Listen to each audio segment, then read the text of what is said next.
So of recent, something happened for social media when it's trending. Okay, so of course, say here we talk about trending issues.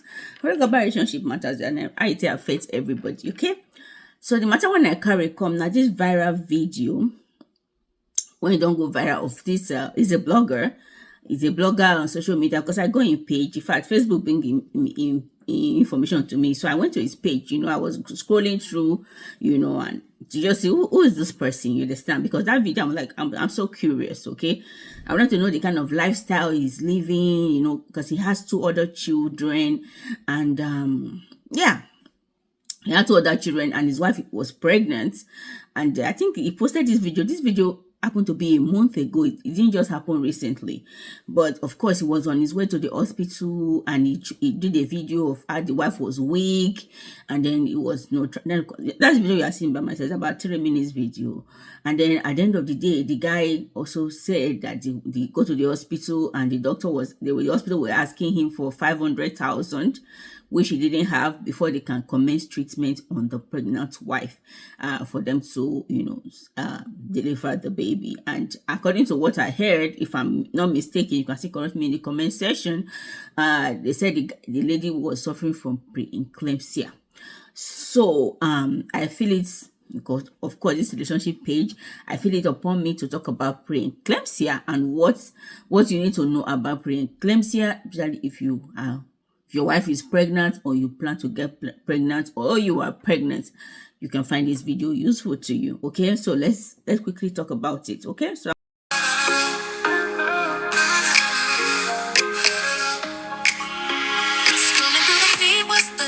I'm going to read what pre-eclampsia is. So when anything that they say pre, once you hear anything pre, it means that it's before, something that can happen before. Okay, so pre-eclampsia is a pregnancy-related condition. Okay, so now that means now only pregnant woman the thing they happen to. Okay, is a pregnancy-related condition characterized by high blood pressure and often a significant amount of protein in the urine. Beautiful. That's why you go the one that if you have ever been pregnant and you go for antenatal checkup, they will always tell you to pee in a cup. The reason why they are telling you to pee in the cup, not because they want to see whether your urine yellow or green. Or first of all, they can use to say if you are dehydrated, like if you drink enough water. Of course, the color of your urine can determine that, but also is mostly because they want to check if there's protein in your urine. That is why every time you go for your antenatal checkup, they go to make you pee for that cup. So they could do that test to see if you get a protein in your urine. Okay, protein, of course, now what to be protein now? Maybe protein is protein. Food when they eat from proteinous food like egg, meat, and all those kind of things. So they just want to check if your body is not digesting it properly and it's not even going into your urine, which is also going to signify that you might be prone to pre-eclampsia, which is high blood pressure induced pregnancy. Okay, it typically occurs after the 20th week.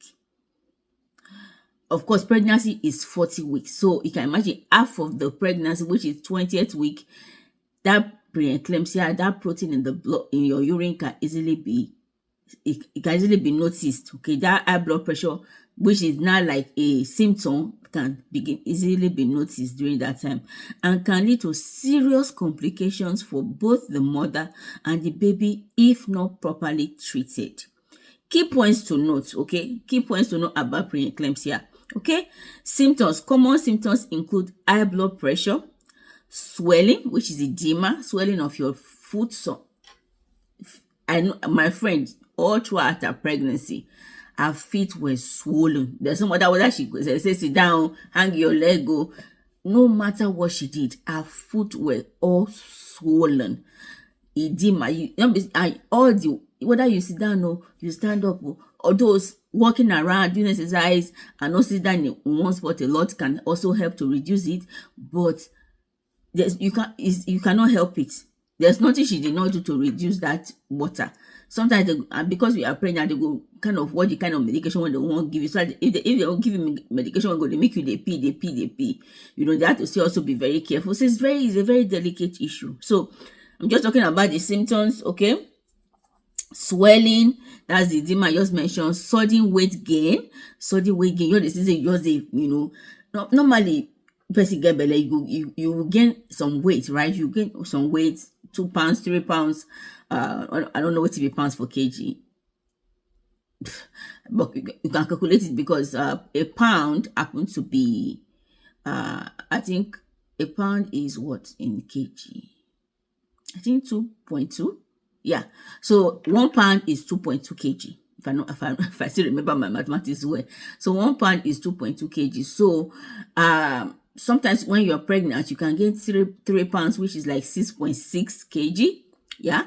Some people they gain like 4 kg. Some people they gain like, you know, it just depends on you and how you take it and your body and your genes. Okay.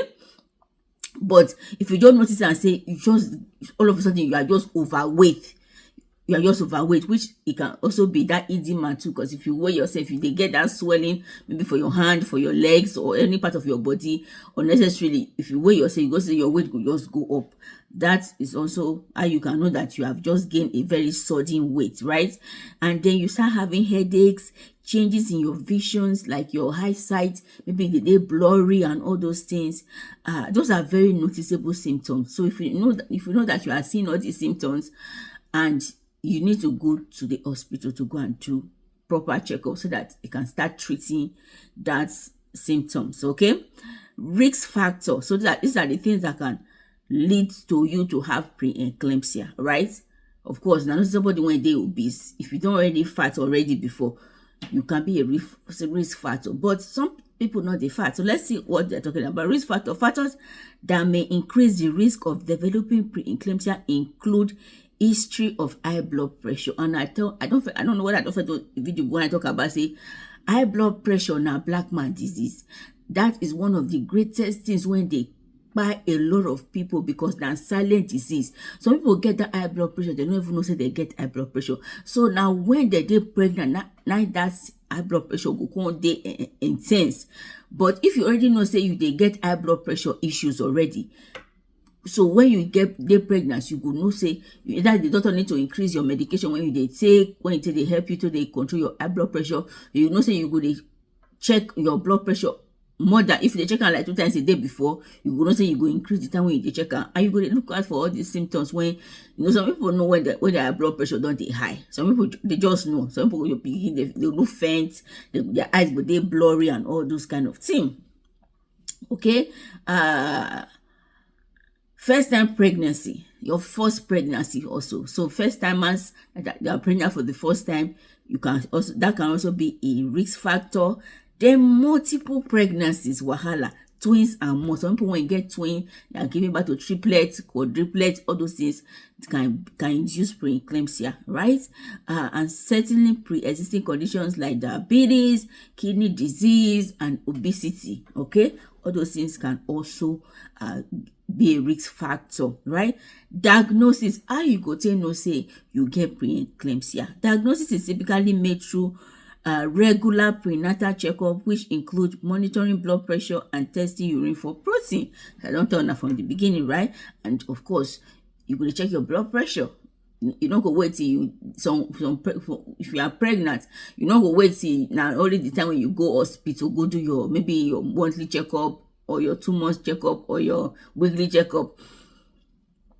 Not that time you go to check your blood pressure. You can buy those risk blood pressure checkups. You can buy the machine. You can buy those little ones when you go feel they use for house. When you go to they show you. Even some phones can even tell you, you know, your heart rate and all those kind of things. They get apps when you feel download for your phone. When if you hold them, you go to tell you your heart rate and all those things, right? Management. Of course, that urine, that protein in the urine, now test they do, and now hospital they do. If you go your antenatal, that is the reason why I told say that they always ask you if you bring that urine cup. So a lot of people they always wonder say why did they tell us when we pee, and they go check and they not go tell you anything. But the reason why they ask you to pee in that cup is to check for that protein. Okay, so management, how you go to help yourself if you notice and say your blood pressure don't increase more than your normal because of your pregnancy. The only definite treatment for pre-eclampsia is delivery of the baby. That's just the truth. Sometimes you cannot control it. It's just going to be with you. I have a friend, throughout her pregnancy, she had pre-eclampsia. She's not dey worry about anything. Nothing dey bother her, but she just had that blood pressure that refused to go down. And they managed it till she had her baby. So the truth of the matter is that the management is when you deliver that baby.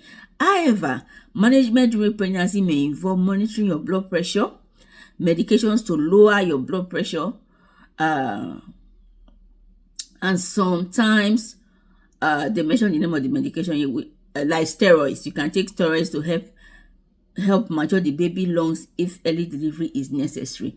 Yeah, so sometimes if the fit tell you say because of the way the high blood pressure is too much and it has become uncontrollable, the fit tell you say instead of that baby to stay for 40 weeks, the fit deliver that baby maybe 32 weeks, maybe even 31 weeks, even 32, 33 weeks, 34 weeks, 35 weeks, 36 weeks. They go deliver that baby earlier than the time when you're supposed to wait that 40 weeks. So if that is the case, they will tell you say make you take some kind of medication when you go make the baby lungs, to mature so that it go fit so that when they deliver the baby, go get complications in breathing and all those kind of things. Because at the end of the day, what it cause that high blood pressure, which is the increase in high blood pressure in that, which is the pre-eclampsia. Now the pregnancy induced pre-eclampsia, right? So the best way is to deliver the baby. So the baby have to be delivered early. Most times that is the option that the doctor go for. Like my elder sister, because of the way the pre-eclampsia was just a lot and was becoming uncontrollable, they just tell her and say she cannot carry the baby full term. I think she delivered that baby that time 33 weeks, and of course they give the baby medication and everything when go make the lungs to be able to function very well. And she's doing okay. She's gonna be 13 this year, so she's doing amazing. So if they tell you say you need to deliver your baby early, no, it's not an alarm. Don't think that something's gonna happen to your baby. No, if with a good care, with good doctors, that baby can be delivered early. And once that baby gets delivered, most of the time all those blood pressure induced pregnancy, it will just go away. Not totally for some people. Some people they get post that will now become post-eclampsia. It's no more pre, it's now post. Some people they get pregnancy induced post-eclampsia. That's after pregnancy. And the high blood pressure will constant. That one happened to me. But today we're talking about pre-eclampsia because we are trying to go for the safety of the baby and the safety of the mother, that they will deliver that baby in very well. You understand? Okay, complications can happen, right? Complication can happen, and the worst that happens to this couple is the death of the mother, and the baby, which is not what anybody pray for, right?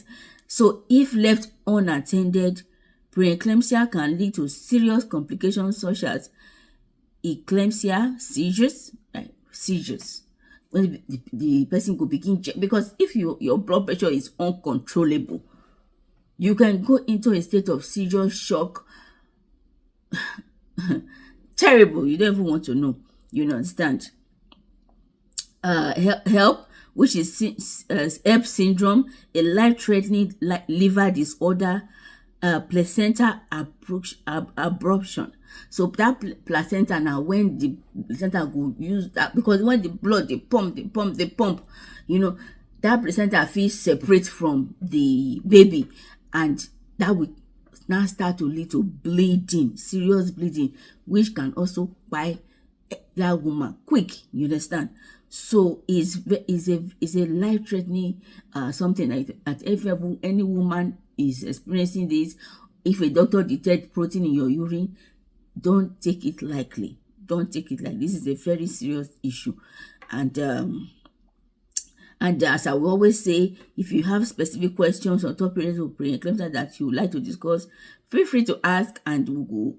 Anybody want to be doctor, want to be nurse, want to be physician for the matter, you can also leave your comments in the comment section and share more light on this, because a lot of women they experience this, and I experienced post eclampsia.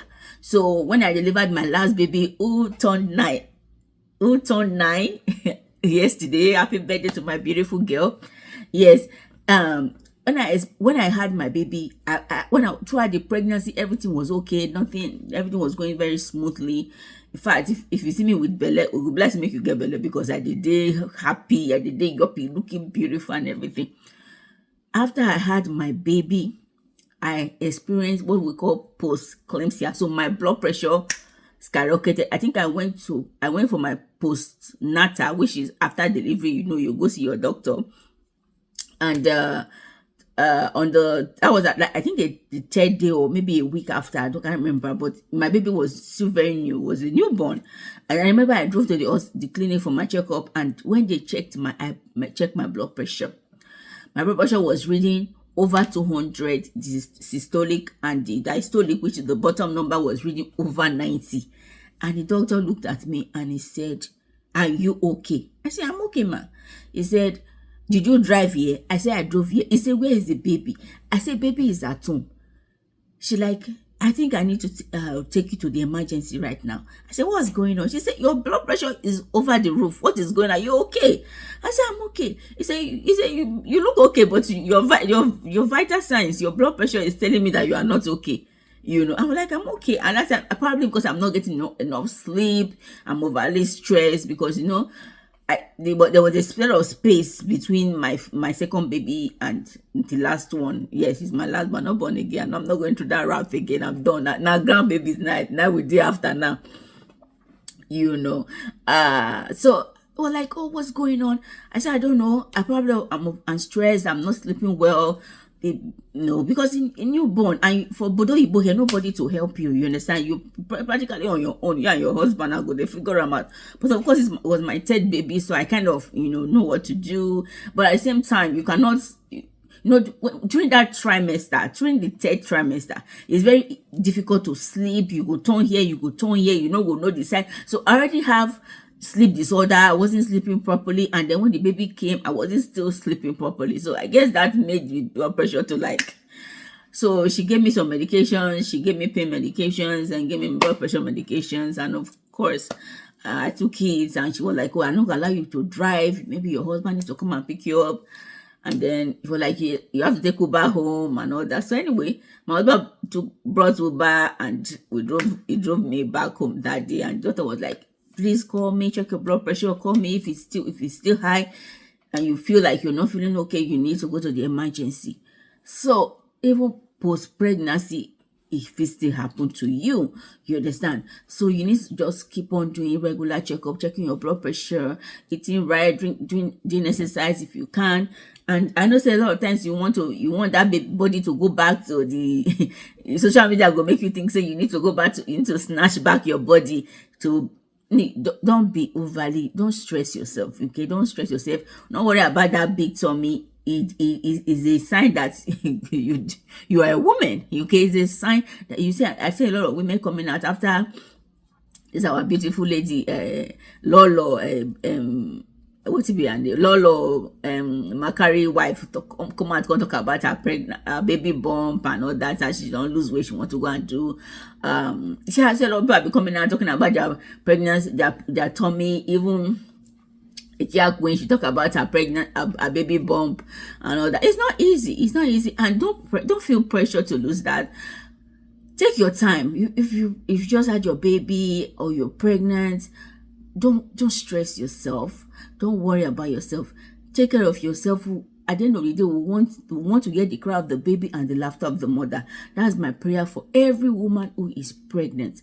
But at the same time, you need to take care of yourself. You need to go for your regular checkup. Even if you don't get money to take afford hospital, they are like in Nigeria, there are a lot of small health care, all these midwife women where they do delivery for house and all those kind of things. And check yourself. As I said, you can just go to the pharmacy. You can buy those risk monitor, blood pressure monitor. And if you don't say you experience all these things when I talk about, say, you notice that your high blood pressure is high, you notice that, what if all those symptoms? I mentioned a lot of symptoms, right? Because some people don't even know how to check their blood pressure. So if you notice that, let me go back to the symptoms. Headache, you notice that you just get headache anyhow. So those are changes in your vision. And you can easily tell that maybe your visions are blurry, you can't see properly. Maybe I speak for pigeon because of people when, if you know they see well, all of a sudden maybe the visions can't they blur. Like as if you wear, something when they like fog for your eyes, they get constant headache, right? And I talk and say sudden weight gain. I'm not saying you overeat, but you notice that you just gain weight, or they get swelling for any part of your body, maybe your hand, especially your legs. Those are signs of pre-eclampsia. You need to go to the doctor and take medications to reduce it. You get some, as I don't think I say, if you get edema, like that swelling in your legs or in your hand, they get what they could give you, like a pill. I don't know whether they affect the baby, but you have to ask your doctor. So you can check if there is anything that will help to reduce those swelling and help you to pee more. And the future you say, if of course you are pregnant, the doctor say drink a lot of water, but if you have to reduce the intake of your water, then anything you have to do to reduce those swellings and all those things on your legs. You can do more exercise, sit down in one place. I know you are tired, you want to rest more, but at the same time, if you need to go for a walk, do exercise, walk around to reduce. And if the doctor recommend that you have that baby early, please don't argue with the doctor. And most times if you have to have your baby early, I know you want to do vaginal birth, you want to born your pikin through because if a lot of women they stubborn, doctor say we want to bring out the baby early, and that's going to be through CS, through operation. They go say no. God did not say I can do operation. I will deliver like the Hebrew women. Keep your Hebrew women for one corner for now. If doctor say that baby needs to come out early and they need to do cesarean operation to bring out that baby early, please do it. And God will continue to protect all of us. God will continue to help us. But at the same time, you can apply wisdom. You understand? Thank you very much. I hope you find this video useful. Please share and let other people get knowledge. Be in the know. Stay connected to Relationship Gist Update TV. I'm going to see you now very soon. Bye-bye.